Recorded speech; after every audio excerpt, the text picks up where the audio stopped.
Halo, Assalamualaikum warahmatullahi wabarakatuh. Baik, pada kesempatan kali ini saya akan mempresentasikan hasil refleksi saya untuk tugas aksi nyata pendidikan di daerah khusus topik 3. Yang mana pada topik ini tugas aksi nyata yang pertama adalah merefleksikan pengalaman belajar mulai dari topik 1 sampai topik 3. Yuk disimak.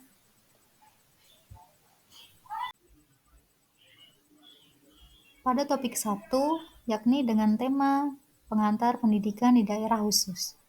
Pada topik ini, mahasiswa diminta untuk yang pertama merefleksikan dan menjelaskan pola pikir awal mengenai daerah khusus dan penerapan pendidikan di daerah khusus.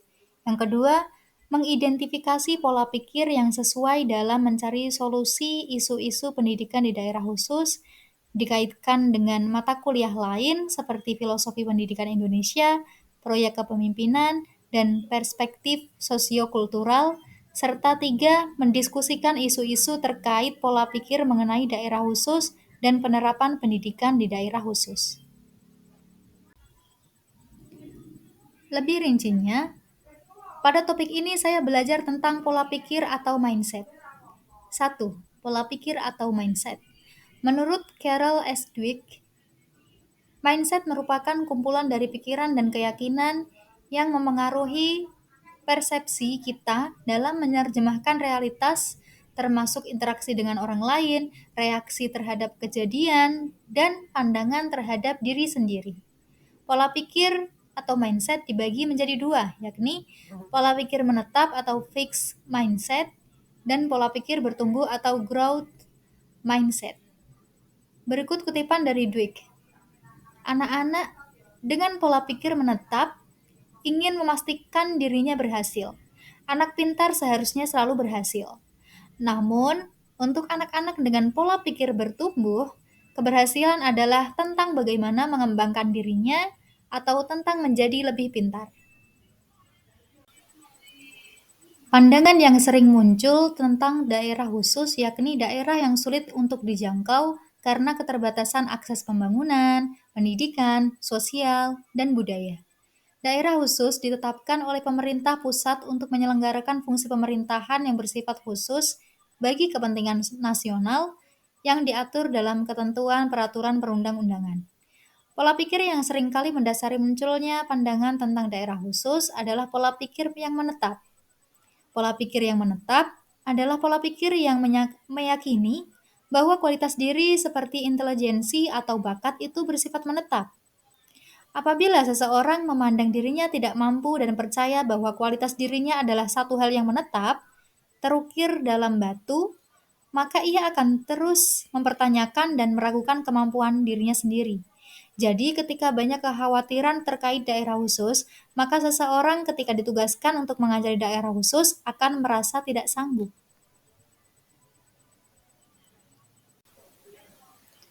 Berdasarkan proses refleksi dan diskusi sebelumnya, maka dapat disimpulkan bahwa isu yang muncul dalam penerapan pendidikan dan pembelajaran di daerah khusus yang dipengaruhi oleh pola pikir yang menetap adalah sebagai berikut. Yang pertama, tempat yang sulit dijangkau dan jauh dari keramaian. Yang kedua, penduduk yang relatif tertinggal atau primitif. Yang ketiga, keterbatasan pendidikan, sosial, dan budaya. Dan yang terakhir, daerah yang diberikan perlakuan khusus karena beberapa hal. Jika menggunakan pola pikir yang bertumbuh, hal baru yang lebih positif yang Anda lihat dari daerah khusus dalam contoh yang bisa menjadi potensi untuk pembelajaran adalah tentang bagaimana cara mengembangkan diri menjadi lebih baik, lebih pintar, lebih rajin, dan lebih segalanya. Sebagai seorang calon guru yang hakikatnya sebagai pengajar, maka seharusnya juga menjadi seorang pembelajar sepanjang hayat. Pembelajar yang dimaksud adalah yang selalu merasa tidak puas dengan kemampuan yang dimiliki saat ini dan semangat untuk terus belajar dan mengembangkan kompetensi diri agar menjadi guru profesional.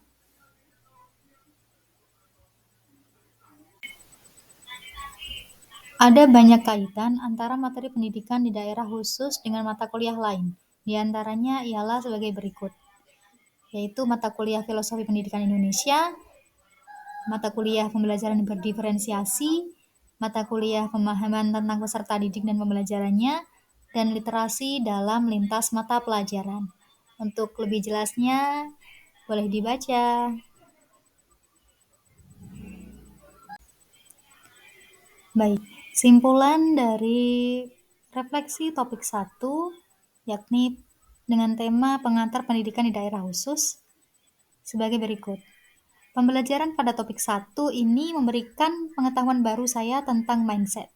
Kesiapan saya untuk mengajar di daerah khusus masih di angka 6, namun terlepas dari itu, sebagai seorang calon guru profesional, saya akan berusaha untuk mengembangkan pola pikir saya menjadi pola pikir yang bertumbuh, agar bisa selalu semangat untuk mengembangkan potensi dan ilmu saya, sehingga dapat menjadi pembelajar sepanjang hayat. Selanjutnya yakni pada topik 2, refleksi tentang konsep dasar pendidikan di daerah khusus. Pada topik 2 ini, mahasiswa diminta untuk yang pertama, memahami konsep daerah khusus dan pentingnya pembelajaran kontekstual di daerah khusus. Yang kedua, merefleksikan penerapan pendidikan di daerah khusus. Dan yang ketiga, mendiskusikan isu-isu terkait konsep-konsep dasar mengenai daerah khusus, serta penerapan pendidikan di daerah khusus. Menurut Permendikbudristek nomor 23/2020 dan perubahannya yaitu nomor 14/2021, kondisi khusus lainnya selain terkait geografis adalah terkait dengan kebencanaan dan kedaruratan, baik bencana alam maupun sosial. Dari kedua kategori tersebut, berikut ini yang dimaksud dengan daerah khusus. 1. Daerah terpencil atau terbelakang. 2. Daerah perbatasan dengan negara lain. 3. Daerah dengan kondisi masyarakat adat yang terpencil. 4. Daerah yang mengalami bencana alam dan sosial atau daerah yang berada dalam keadaan darurat lain. Dan yang kelima, daerah pedesaan. Yang pertama, model ASIK disampaikan oleh Kemendikbud sebagai model yang sudah diuji dan bisa digunakan untuk penyelenggaraan pendidikan di daerah 3T, di mana ditekankan bahwa model ini sama dengan penerapan pendidikan sebelumnya, hanya lebih mengedepankan prinsip-prinsip ASIK tersebut. Yang kedua, guru perlu memiliki kemampuan untuk mengasimilasikan dan mengakomodasikan proses pembelajaran dari kurikulum nasional ke dalam konteks lokal. Guru bisa melakukan proses adaptasi dengan konteks lokal dengan mengintegrasikan atau memodifikasi pembelajaran. Yang ketiga, asesmen atau penilaian merupakan komponen penting dalam pendidikan, yaitu proses mendapatkan informasi untuk membuat keputusan tentang peserta didik, kurikulum dan program, dan kebijakan pendidikan. Keputusan tentang peserta didik mencakup manajemen pembelajaran kelas, penempatan peserta didik dalam tipe program pendidikan berbeda, penugasan yang tepat, bimbingan konseling, seleksi untuk kesempatan pendidikan, sertifikasi kompetensi, dan lain-lain. Yang keempat, place-based learning.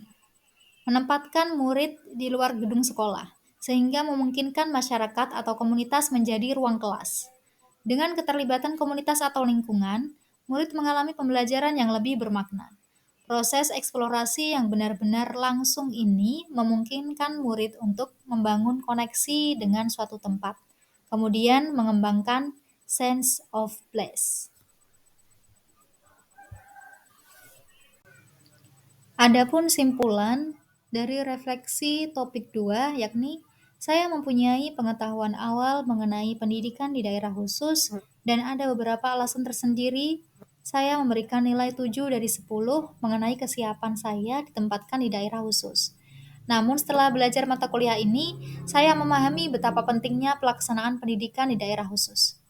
Pelatihan yang maksimal agar saya memiliki strategi mengenai topik-topik yang saya pelajari atau dapatkan pada mata kuliah ini di dunia nyata kelak, serta kemauan atau tekad yang kuat sekiranya mampu menambah kesiapan saya untuk ditempatkan di daerah khusus. Refleksi topik 3, pendekatan strategi, metode, dan teknik pembelajaran yang diterapkan di daerah khusus. Pada topik ini, mahasiswa diminta untuk yang pertama, memahami pendekatan pembelajaran di daerah khusus yang kontekstual dan adaptif terkait waktu, tempat, dan manusianya, termasuk keterkaitan dengan pendekatan memahami keberagaman siswa yang diajarkan di mata kuliah lain. Kemudian yang kedua, mendiskusikan isu-isu terkait pendekatan, strategi, metode, dan teknik pembelajaran yang diterapkan di daerah khusus dari berbagai referensi dan praktek yang ada. Yang ketiga, memahami berbagai strategi, metode, dan teknik pembelajaran yang diterapkan di daerah khusus dari berbagai referensi, serta yang keempat, memahami pentingnya strategi kolaboratif dan melibatkan komunitas dalam pembelajaran di daerah khusus. Pendekatan pembelajaran yang berpihak pada murid atau peserta didik. Ki Hajar Dewantara telah menyampaikan bahwa maksud dari pendidikan adalah menuntun segala kekuatan kodrat yang ada pada anak-anak agar mereka sebagai manusia maupun anggota masyarakat dapat mencapai keselamatan dan kebahagiaan yang setinggi-tingginya. Sebagai pendidik, kita tentu menyadari bahwa setiap anak adalah unik dan memiliki kodratnya masing-masing. Tugas guru adalah menyediakan lingkungan belajar yang memungkinkan setiap anak untuk dapat tumbuh dan berkembang secara maksimal sesuai dengan kodratnya masing-masing, serta memastikan bahwa dalam prosesnya anak-anak tersebut merasa selamat dan bahagia.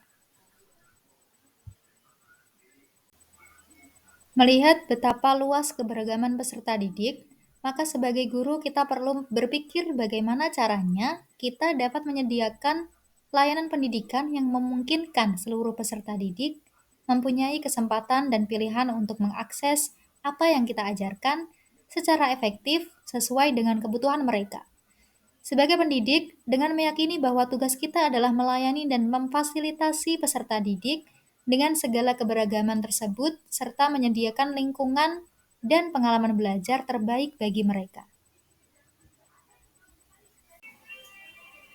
Pendekatan pembelajaran kontekstual.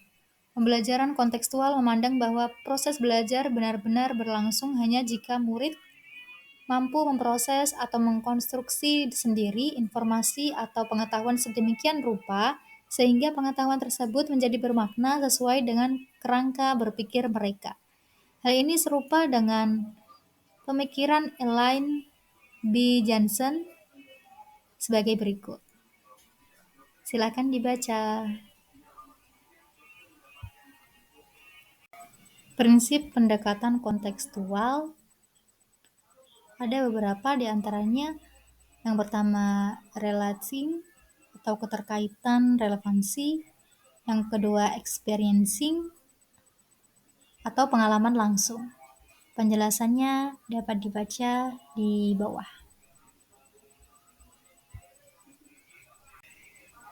Prinsip yang ketiga yakni applying atau aplikasi, yang keempat cooperating atau kerjasama, dan yang kelima transferring atau alih pengetahuan. Lebih jelasnya silakan dibaca. Dari kolaborasi, tugas menganalisis studi kasus dan presentasi yang sudah dilakukan sebelumnya, serta mengamati presentasi dari kelompok lainnya, silakan jawab pertanyaan-pertanyaan berikut untuk mengelaborasi pemahaman Anda. Pertanyaan pertama yakni dari analisis studi kasus yang sudah dibahas, menurut Anda apa esensi dari pendekatan, strategi, metode, dan teknik pembelajaran yang diterapkan dalam contoh-contoh di daerah khusus tersebut? Pertanyaan kedua, bagaimana pendekatan, strategi, metode, dan teknik pembelajaran di daerah khusus dirumuskan terkait dengan yang pertama, pola pikir apa yang mendasarinya. Lebih jelasnya, Anda dapat membaca pada slide ini. Yang kedua, yakni nilai-nilai apa yang mendasarinya. Yang ketiga, konteks atau latar dalam perumusan. Dan yang keempat, materi atau bahan pembelajaran. Penjelasannya terdapat pada slide. Yang kelima, sumber referensi termasuk keterkaitan dengan mata kuliah lain. Sumber referensi dalam penggunaan pendekatan strategi, metode, dan teknik pembelajaran di daerah khusus yakni didasarkan pada beberapa mata kuliah lain, di antaranya Filosofi Pendidikan Indonesia, pemahaman tentang peserta didik dan pembelajarannya, literasi dalam lintas mata pelajaran. Lebih detailnya terdapat pada slide penjelasan tentang referensi dan penggunaan pendekatan strategi, metode, dan teknik pembelajaran dengan mata kuliah lain. Pertanyaan ketiga, menurut Anda, apa pendekatan, strategi, metode, dan teknik pembelajaran yang sesuai untuk diterapkan di daerah khusus? Deskripsikan contoh penerapannya. Yang keempat, pertanyaan apa yang ingin Anda ajukan lebih lanjut tentang pendekatan, strategi, metode, dan teknik pembelajaran di daerah khusus? Kedua pertanyaan ini, jawabannya dapat dilihat pada slide.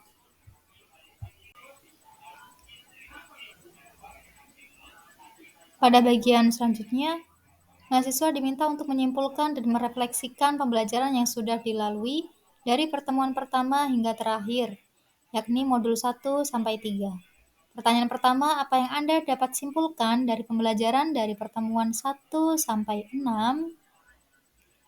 Jawabannya sudah ada pada slide. Pertanyaan kedua, menurut Anda apa kompetensi atau kemampuan yang diperlukan untuk mengajar di daerah khusus? Ada 4 kompetensi, yakni kompetensi kepribadian, pedagogik, sosial, dan profesional. Penjelasannya terdapat pada slide.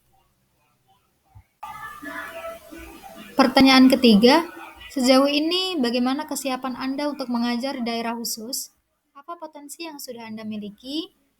Dan apa kemampuan yang masih perlu dikembangkan? Jawaban terdapat pada slide. Terdapat 2 aksi nyata pada modul ini. Yang pertama, pada akhir pembelajaran setiap topik, Anda diminta untuk merefleksikan pembelajaran dalam blok masing-masing sebagai salah satu aksi nyata. Yang kedua, mempraktikkan apa yang dipelajari dalam bentuk membuat rencana pembelajaran selama 1 semester.